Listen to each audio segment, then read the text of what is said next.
ഇത് ബോമ റെസ്റ്റോറന്റ് ആണ്. സഞ്ചാരം ഗ്രൂപ്പാണ് ഈ ഇരിക്കുന്നത്. ഞങ്ങൾ ഭക്ഷണം കഴിക്കവേ ഒരു ഭാഗത്ത് ഗോത്രനൃത്തം അരങ്ങ് തകർക്കുകയാണ്.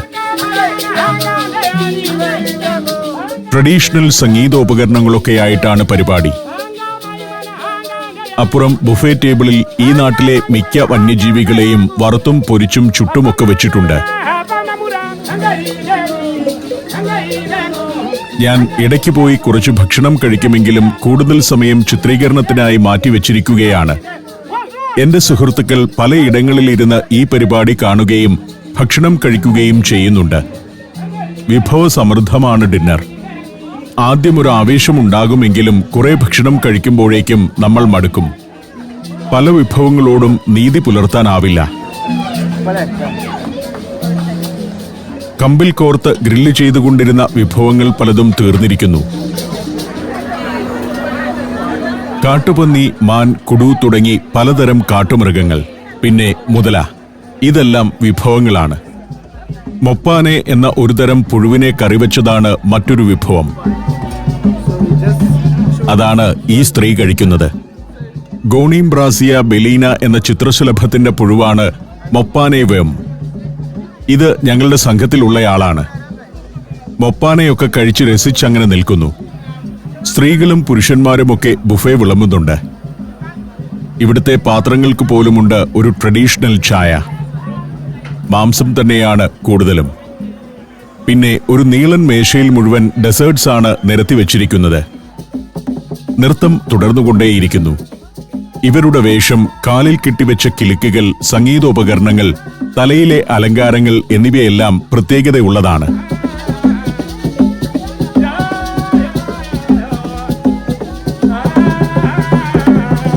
ആഫ്രിക്കയിൽ ഓരോ പ്രദേശത്തെയും കലകൾ വ്യത്യസ്തമാണ്. ഇതിൽ നിന്നും വ്യത്യസ്തമാവും അടുത്ത ദിവസം ബോട്സ്വാനയിൽ കാണുന്നതും അത് കഴിഞ്ഞ് നമീബിയയിൽ ചെല്ലുമ്പോൾ കാണുന്നതും. ഇവരുടെ താളബോധം അപാരമാണ്.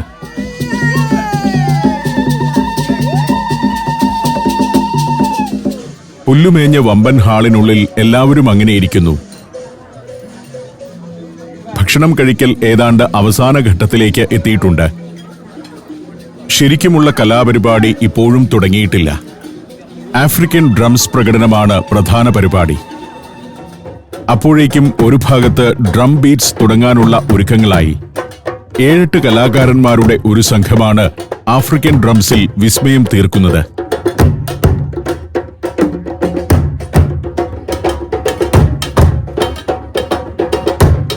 മറ്റൊരു കാര്യം ഇടയ്ക്ക് നടന്നിട്ടുണ്ട്. ചെറിയ കുറെ ഡ്രംസ് ഉണ്ടായിരുന്നു ഇവിടെ. 100ഓളം ഡ്രമ്മുകൾ.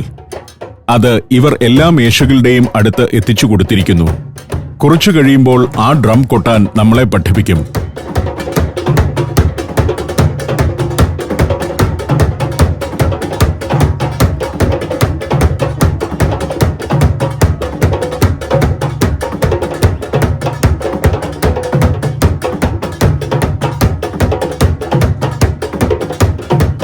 ഇവരുടെ ഒരു പെർഫോമൻസ് കഴിഞ്ഞു.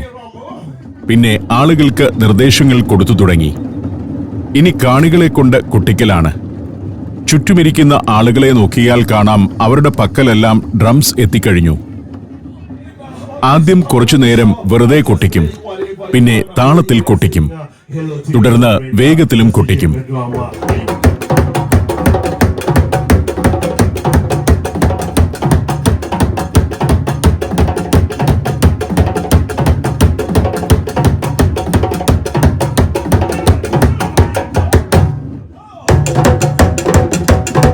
കുട്ടികളൊക്കെയുണ്ട്. സഞ്ചാരം ഗ്രൂപ്പിലുള്ളവരും ആവേശപൂർവ്വം കൊട്ടുന്നുണ്ട്.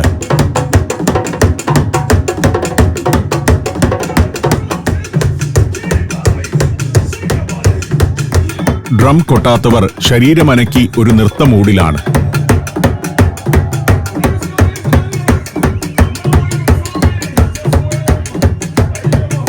കൊട്ടു മാത്രമല്ല, താളത്തിനനുസരിച്ചുള്ള ആംഗ്യങ്ങളും ചലനങ്ങളുമെല്ലാമുണ്ട്. ലോകത്തിന്റെ പല ഭാഗത്തു നിന്നുമുള്ള ആളുകൾ. അതിൽ പല തൊഴിലുകൾ ചെയ്യുന്നവരുണ്ട്.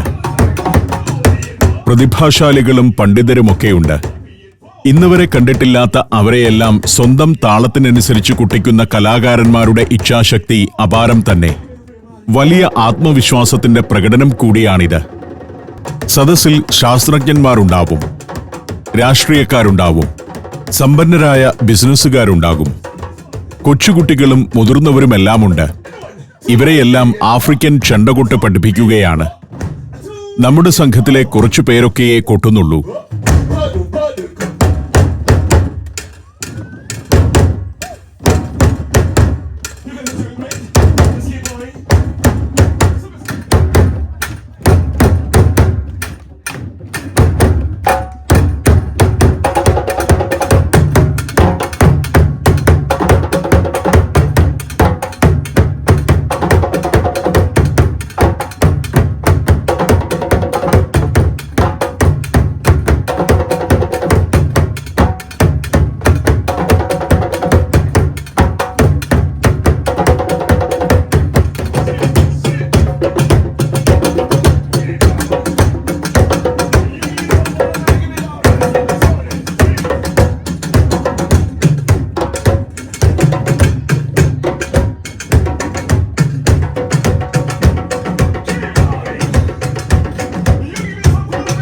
സ്കൂളിൽ കുട്ടികളെ സംഗീതം പഠിപ്പിക്കുന്ന ടീച്ചറെ പോലെയാണ് ചിലർ.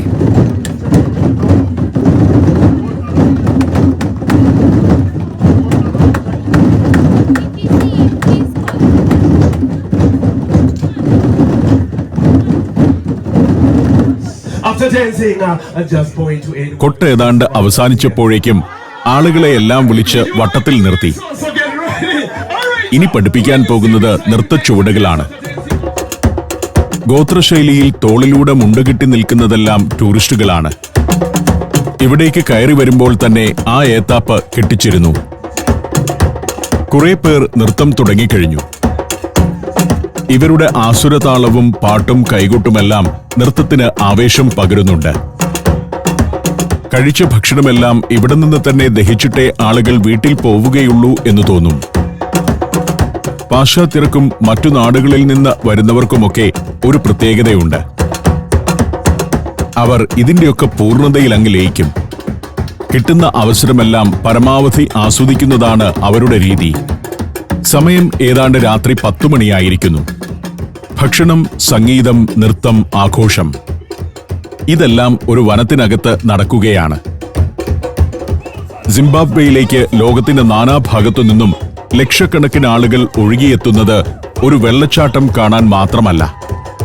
വെള്ളച്ചാട്ടം ഉള്ളതുകൊണ്ട് മാത്രം ഒരു നാട്ടിൽ ടൂറിസം വളരില്ല. അവിടെ മനുഷ്യർ അവരുടേതായ ഭാവന ഉപയോഗിച്ച് ടൂറിസം കേന്ദ്രങ്ങളെ വളർത്തണം. അതിനുള്ള സ്വാതന്ത്ര്യവും അവസരവും സർക്കാർ നൽകണം. അത് ചെയ്യുന്ന ആളുകളെ സമൂഹവും അംഗീകരിക്കണം. നമ്മുടെ നാട്ടിലാണ് ഈ പരിപാടിയെങ്കിൽ രാത്രിയിൽ ചെണ്ടകൊട്ട് കേൾക്കുന്നത് ശല്യമാണെന്ന് പറഞ്ഞ് ഒരു കൂട്ടം ആളുകൾ പ്രക്ഷോഭം തുടങ്ങിയേനെ. പക്ഷേ ഈ നാടുകൾ കാണുക. ഗോത്രഗ്രാമങ്ങളിലെ വീടുകൾ പോലെ ട്രഡീഷണൽ ശൈലിയിൽ പണിത റെസ്റ്റോറന്റ് കെട്ടിടത്തിൽ നിന്ന് ഞങ്ങൾ പുറത്തേക്ക് നടന്നു. അപ്പോഴേക്കും നല്ല തണുപ്പ് വീണുകഴിഞ്ഞു. ചീവീടുകളുടെ കരച്ചിൽ കേൾക്കാം. ദ ബോമ എന്ന ബാൻഡിന്റെ വണ്ടിയാണിത്. ഇതിലാണ് നേരത്തെ കണ്ട കലാകാരന്മാർ വരിക. എല്ലാ ദിവസവും അവരുടെ പെർഫോമൻസ് ഉണ്ട് ഇവിടെ. ഞങ്ങൾ ബസ്സിൽ കയറി അവിടെ നിന്നും യാത്ര തുടങ്ങി. ഇനി താമസിക്കുന്ന റിസോർട്ടിലേക്ക് മടങ്ങുകയാണ്. പോകുമ്പോൾ ഞങ്ങളുടെ കൂടെയുള്ള സഞ്ചാരത്തിന്റെ ഇവിടുത്തെ ടൂർ മാനേജർ ക്രൈഫേസ് ഒരു കാര്യം പറഞ്ഞു. ഇരുഭാഗത്തും നോക്കിയാൽ ചിലപ്പോൾ മൃഗങ്ങളെ കാണാം. മൃഗങ്ങളെ ഒന്നും കണ്ടില്ല. ബസ് എലിഫന്റ് ഹിൽസ് റിസോർട്ടിലേക്ക് കടന്നു.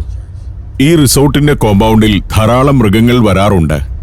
പന്നി, മാൻ, കുരങ്ങ് എന്നിവയൊക്കെ ഇന്നലെ രാത്രി മുറിയിൽ നിന്ന് നോക്കിയപ്പോൾ താഴേക്കൂടി നടക്കുന്നത് ഞാൻ കണ്ടിരുന്നു. ഈ എപ്പിസോഡുകളിൽ കാണുന്ന ആഫ്രിക്കൻ നാടുകളിലൂടെയുള്ള സഞ്ചാരത്തിന്റെ അടുത്ത ടൂറിൽ പങ്കെടുക്കാൻ നിങ്ങൾ ആഗ്രഹിക്കുന്നുവെങ്കിൽ ഇപ്പോൾ തന്നെ ബുക്ക് ചെയ്യുക. Phone 7591966600. Saudi Arabia, United Arab Emirates, Kuwait. സഞ്ചാരം വോള്യം നമ്പർ 20. ഫുൾ HD-യിലുള്ള അപൂർവ ദൃശ്യയാത്രാ വിവരണ ശേഖരം ഉടൻ സ്വന്തമാക്കാൻ സഞ്ചാരം എന്ന് SMS ചെയ്യൂ. ഫോൺ 9995 44422. അടുത്ത ദിവസം രാവിലെ തന്നെ റെഡിയായി. ഇന്ന് ഞങ്ങൾക്ക് ദീർഘമായ യാത്രയുണ്ട്. സിംബാബ്വേയിൽ നിന്നും യാത്രയാവുകയാണ്. ഇവിടുത്തെ കാഴ്ചകൾ കഴിഞ്ഞിരിക്കുന്നു. ലഗേജ് എല്ലാം രാവിലെ തന്നെ ഒരുക്കി വെച്ചു. ഹോട്ടലിലെയും ബസ്സിലെയും ജീവനക്കാർ ചേർന്ന് അത് ബസ്സിൽ ഫില്ല് ചെയ്തു. ഞങ്ങൾ എലിഫന്റ് ഹിൽസ് റിസോർട്ടിൽ നിന്നും യാത്രയാവുകയാണ്. ഇനി ബോട്സ്വാന എന്ന രാജ്യത്തേക്കാണ് പോകുന്നത്. JP എന്ന ഡ്രൈവർ ഈ ബസ്സിൽ ഞങ്ങളെ ബോട്സ്വാനയിൽ ഇന്ന് താമസിക്കുന്ന കസാനെ എന്ന പട്ടണത്തിൽ വരെ എത്തിക്കും. ചോബെ നദിയുടെ തീരത്താണ് ഇന്ന് താമസിക്കുന്നത്. സിംബാബ്വേയുടെ അതിർത്തി കടക്കണം. അതിർത്തിയിൽ കുറെ പ്രോസസ് ഉണ്ട്. ഈ രാജ്യത്തിന്റെ എമിഗ്രേഷനും അടുത്ത രാജ്യത്തിന്റെ ചെക്കിങ്ങുമെല്ലാം പൂർത്തിയാക്കണം. കസ്റ്റംസ് പരിശോധനകളുണ്ട്. അങ്ങനെ പലതും. എലിഫന്റ് ഹിൽസ് റിസോർട്ടിന്റെ പടിപ്പുര കടന്നു. ഈ റിസോർട്ടിലേക്ക് ഇനി വരുന്നില്ല. ഇനി ബോട്സ്വാന എന്ന രാജ്യത്താണ് സഞ്ചാരം. അതിമനോഹരമായ ഒരു രാജ്യമാണത്. ബോട്സ്വാന സഞ്ചാരത്തിലെ എന്റെ 149ാമത്തെ രാജ്യമാണ്. അങ്ങനെ പുതിയൊരു രാജ്യത്തേക്ക് സഞ്ചാരം ഗ്രൂപ്പിനൊപ്പം പോകുന്നു. ഒരു സംഘത്തിനൊപ്പം പുതിയ രാജ്യത്തേക്ക് ആദ്യമായാണ് ഞാൻ പോകുന്നത്. സഫാരി വാഹനങ്ങൾ പലയിടത്തും കാണാം. ഏതോ മൃഗങ്ങളെ കണ്ട് വണ്ടി നിർത്തിയിരിക്കുന്നതാണ്. ഞങ്ങൾ ഈ കടന്നു പോകുന്നത് ഒരു നാഷണൽ പാർക്കിനകത്തുകൂടിയാണെന്ന് ഓർക്കണം. വിശാലമായ വനമാണ്. ആ സംരക്ഷിത വനത്തിനകത്തുകൂടി തന്നെയാണ് ഹൈവേ. ഇടയ്ക്ക് ഞങ്ങളുടെ ഡ്രൈവർ ബസ് സാവധാനം റോഡരികിലേക്ക് അടുപ്പിച്ചു. വണ്ടിക്ക് എന്തെങ്കിലും കുഴപ്പം പറ്റിയതാണോ എന്നെനിക്ക് സംശയമായി. വഴിയോരത്ത് ഒരു സ്ത്രീ നിൽക്കുന്നുണ്ട്. അവരുടെ കയ്യിൽ ഒരു സഞ്ചിയുമുണ്ട്. അത് JPയുടെ ഭാര്യയായിരുന്നു. ഇദ്ദേഹത്തിന് ഉച്ചയ്ക്കുള്ള ഭക്ഷണം കൊണ്ടുവന്ന് കൊടുക്കാനായി കാത്തു നിന്നതാണ്. ബോട്സ്വാനയിലൂടെയും വണ്ടി ഓടിക്കാനുള്ള ലൈസൻസ് ഉണ്ട് JPക്ക്. ഇരു രാജ്യങ്ങളുടെയും അതിർത്തി കടന്ന് ബോട്സ്വാനയിലെ കസാനയിൽ ഞങ്ങൾ താമസിക്കുന്ന റിസോർട്ടിൽ വരെ JP കൊണ്ടുചെന്നെത്തിക്കും. അത് കഴിഞ്ഞ് JPയും ക്രൈഫേസും കൂടി തിരിച്ചു പോരും. സാംബസി നാഷണൽ പാർക്കിന്റെ ഒരു ഭാഗത്തുകൂടിയാണ് യാത്ര. വനത്തിലൂടെ മറ്റൊരു രാജ്യത്തേക്കുള്ള പാത. ഇതാണ് ആഫ്രിക്കയുടെ ഉൾനാടുകളുടെ ഒക്കെ ഒരു രീതി. മിക്ക ആഫ്രിക്കൻ രാജ്യങ്ങളിലും പട്ടണം വിട്ടുകഴിഞ്ഞാലുള്ള കാഴ്ച ഇങ്ങനെയൊക്കെ തന്നെയായിരിക്കും. സിംബാബ്വേയിൽ നിന്നും ബോട്സ്വാനയിലേക്കുള്ള പ്രധാന ഹൈവേ ആണിത്. International highway. ഇടയ്ക്ക് ടൂറിസ്റ്റ് ബസ്സുകൾ കടന്നുപോകുന്നു. ടൂറിസ്റ്റുകളുമായി പോകുന്ന വണ്ടികളാണ് കൂടുതലായി കാണുന്നത്. നാട്ടുകാർക്കിങ്ങനെ മറ്റു രാജ്യങ്ങളിലേക്ക് പോകേണ്ട ആവശ്യവുമില്ല. 560 സ്ക്വയർ കിലോമീറ്റർ വിസ്തൃതിയുള്ള വനമാണ് സാംബസി നാഷണൽ പാർക്ക്. ഇതിന്റെ ഒരറ്റം ബോട്സ്വാനയുടെ അതിർത്തിയിലാണ്. മുന്നിൽ ഒരു ട്രാക്ടർ പോകുന്നുണ്ട്. സാംബസി നാഷണൽ പാർക്കിലെ തൊഴിലാളികളാണെന്ന് തോന്നുന്നു അതിൽ. റോഡിന് ഇരട്ടി വീതിയിൽ സ്ഥലം നീക്കിവെച്ചിട്ടുണ്ട്. ഇരുവശത്തെയും ഒഴിഞ്ഞ ഭാഗമാണത്. അവിടെ ഏതാനും മരങ്ങൾ നിൽപ്പുണ്ടെങ്കിലും ഭാവിയിൽ ഹൈവേയുടെ വീതി കൂട്ടേണ്ടി വന്നാൽ ആ സ്ഥലവും ഉപയോഗിക്കും. ഇപ്പോൾ തീപിടുത്തം ഒഴിവാക്കാനുള്ള ഫയർ ലൈനായും അവിടം ഉപയോഗിക്കപ്പെടുന്നു. റോഡിന്റെ രണ്ടു ഭാഗത്തും മരങ്ങളും ചെടികളുമൊക്കെ വെട്ടിക്കളഞ്ഞ് ഒഴിച്ചിട്ടിട്ടുണ്ട്. ഈ വനത്തിൽ ധാരാളം മൃഗങ്ങളുണ്ട്. റോഡ് സൈഡിലേക്ക് അവ അധികം വരുന്നില്ലെന്നേ ഉള്ളൂ. ആഫ്രിക്കൻ ആന, സിംഹം, പുലി, കേപ്പ് ബഫലോ എന്നറിയപ്പെടുന്ന പ്രത്യേക ഇനം കാട്ടുപോത്ത്, സീബ്ര, ജിറാഫ്, ഗ്രേറ്റർ കുഡു എന്നിങ്ങനെ ധാരാളം മൃഗങ്ങൾ. മുന്നോട്ടു നോക്കുമ്പോൾ നോക്കത്താ ദൂരം വ്യാപിച്ചു കിടക്കുന്ന വനം തന്നെയാണ് കാഴ്ച. എത്രയോ വിസ്തൃതമാണ് ആഫ്രിക്കൻ ഭൂഖണ്ഡം. അതിൽ ഒരു ചെറുഭാഗത്തുകൂടിയാണ് ഞങ്ങൾ പോകുന്നത്. എങ്കിലും ആഫ്രിക്കൻ പ്രകൃതിയുടെ ഒരു പൊതു സ്വഭാവം ഇവിടെ കാണാം. പ്രത്യേകിച്ചും തെക്കൻ ആഫ്രിക്കയുടെ. മഴക്കാലത്താകട്ടെ തകർത്തു പെയ്യുന്ന മഴയാവും. അങ്ങനെ പോകവേ വഴിയരികിൽ മാനുകളെ കാണാം. കുറച്ചപ്പുറം ഒരു നീർച്ചാലിനടുത്ത് ആനകളും നിൽപ്പുണ്ട്. കുറെ ജിറാഫുകളെ ഞങ്ങൾ ഇടയ്ക്ക് കണ്ടിരുന്നു. അങ്ങനെ പല മൃഗങ്ങളെയും യാത്രക്കിടയിൽ വണ്ടി നിർത്തി നോക്കിയാൽ കാണാം. ഒരേ ഇനം മാനുകളല്ല ഇത്.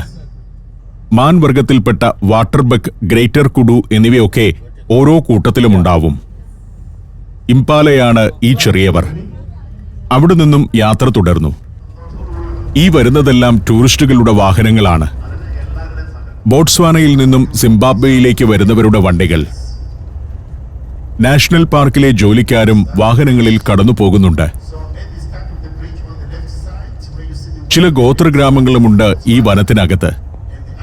ഞങ്ങളുടെ ബസ് ഏതാണ്ട് 1.5 മണിക്കൂർ ഓടി. ഇപ്പോൾ അതിർത്തി പ്രദേശത്തേക്ക് എത്തിയിരിക്കുന്നു. കസുംഗല എന്ന പ്രദേശമാണിത്. കസുംഗല ബോർഡർ. 4 രാജ്യങ്ങളുടെ ബോർഡറുണ്ട് ഇവിടെ. അതിൽ ബോട്സ്വാനയുടെ ബോർഡറിലേക്കാണ് ഞങ്ങൾ എത്തിയിരിക്കുന്നത്. കുറെ വണ്ടികൾ കിടപ്പുണ്ട്. ബോട്സ്വാനയിൽ നിന്നും സിംബാബ്വേയിലേക്ക് കടക്കാൻ കാത്തു നിൽക്കുന്ന വാഹനങ്ങളും കാണാം. ഇത് സിംബാബ്വേയുടെ ഭൂമി തന്നെയാണ്. വലതുവശത്ത് കാണുന്നതാണ് സിംബാബ്വേയുടെ ചെക്ക് പോസ്റ്റ്. എമിഗ്രേഷൻ സെന്ററും മറ്റും ഇവിടെ തന്നെയാണ്. ആ കെട്ടിടത്തിൽ കയറി പാസ്പോർട്ടിൽ എക്സിറ്റ് അടിക്കണം. ഞങ്ങൾ എല്ലാവരും ഇറങ്ങി. ഡ്രൈവർക്കും പരിശോധനകളുണ്ട്. വണ്ടിക്ക് അതിർത്തി കടക്കാനുള്ള പെർമിറ്റ് എടുക്കണം. അതിനുവേണ്ടി ഡ്രൈവർ പോയി. നമ്മുടെ ഗ്രൂപ്പിലുള്ളവർ ഇറങ്ങി ക്രൈഫേസിന് ചുറ്റും കൂടി. എന്തൊക്കെയാണ് ചെയ്യേണ്ടതെന്ന് ക്രൈഫേസ് പറഞ്ഞു തന്നു. ഇവിടെ ഏതാണ്ട് 1.5 മണിക്കൂർ വേണം നടപടികൾ പൂർത്തിയാക്കാൻ. സിംബാബ്വേയിൽ നിന്ന് പെട്ടെന്ന് തന്നെ എക്സിറ്റ് അടിച്ചു കിട്ടി. അടുത്തതായി ബോട്സ്വാനയിലേക്ക് കയറണം. അതിന്റെ നടപടികൾ ക്രൈഫേസ് വിവരിച്ചു തരുന്നു.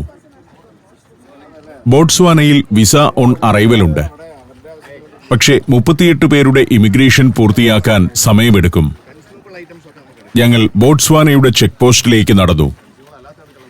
അത് കഴിയുന്നതോടുകൂടി സിംബാബ്വേയിൽ നിന്നും പുറത്താവും. അത് കഴിഞ്ഞാൽ കുറച്ച് നോമാൻസ് ലാൻഡുണ്ട്. അത് കടക്കുന്നതോടെ ബോട്സ്വാനയിലേക്ക് കയറുകയും ചെയ്യും. സിംബാബ്വേയിലെ അവസാന ചുവടുകൾ വയ്ക്കുകയാണ് ഞാൻ. ഇതാണ് ഗേറ്റ്. അത് കടന്നു. ബോട്സ്വാന ഭാഗത്ത് നിന്നുകൊണ്ട് ഞാൻ പുറകോട്ട് ഒന്ന് തിരിഞ്ഞു നോക്കി. ഇപ്പോൾ ബോട്സ്വാനയിലേക്ക് കയറിയിരിക്കുന്നു. വെൽക്കം ടു ബോട്സ്വാന എന്നൊരു ബോർഡ്. ഇവിടെ വാഹനത്തിൽ പോകാനാവില്ല, നടന്നു തന്നെ പോകണം. അങ്ങനെ ഞാനിപ്പോൾ ബോട്സ്വാനയിൽ എത്തിയിരിക്കുന്നു.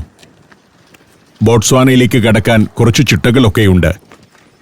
കയറി ചെല്ലുമ്പോൾ നമ്മുടെ ചെരുപ്പുകൾ ഒരു പ്രത്യേക ലായനിയിൽ കഴുകണം. ഫുഡ് ആൻഡ് മൗത്ത് ഡിസീസ് എന്നൊരു രോഗമുണ്ട്. മൃഗങ്ങൾക്ക് വരുന്നതാണത്. മണ്ണിലൂടെയാണ് ആ രോഗം പകരുക. അതുകൊണ്ട് ചെരുപ്പ് അണുവിമുക്തമാക്കിയിട്ട് വേണം ബോട്സ്വാനയിലേക്ക് കയറാൻ. അത് എല്ലാവരും ചെയ്തു. ആളുകൾ ചെരുപ്പ് അണുനാശിനിയിൽ കഴുകിയാൽ മാത്രം പോരാ. വണ്ടിയും അണുനാശിനി കലക്കിയ വെള്ളത്തിലൂടെ ഓടിച്ചു കയറ്റണം. വണ്ടിയുടെ ചക്രത്തിൽ അണുക്കളുണ്ടെങ്കിൽ അതും പോകുന്നതിനു വേണ്ടിയാണത്. ആഫ്രിക്കൻ രാജ്യമാണെങ്കിലും ബോട്സ്വാനയിൽ ഇത്തരം കാര്യങ്ങളിലെല്ലാം വളരെ ചിട്ടയുണ്ട്.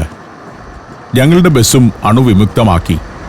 പെർമിറ്റൊക്കെ എടുത്ത് ബോട്സ്വാനയിലേക്ക് കയറി വന്നു. ഉടനെ പോവുകയല്ല, വണ്ടി ഒരിടത്ത് പാർക്ക് ചെയ്യും. ഇത് ഹെൽത്ത് പരിശോധനാ കേന്ദ്രമാണ്. കസുംഗല റോഡ് ബോർഡർ പോസ്റ്റ് എന്ന ബോർഡ് പിന്നിട്ടു. ഇനി ഇവിടെ നിന്ന് കുറച്ചുകൂടി നടക്കണം.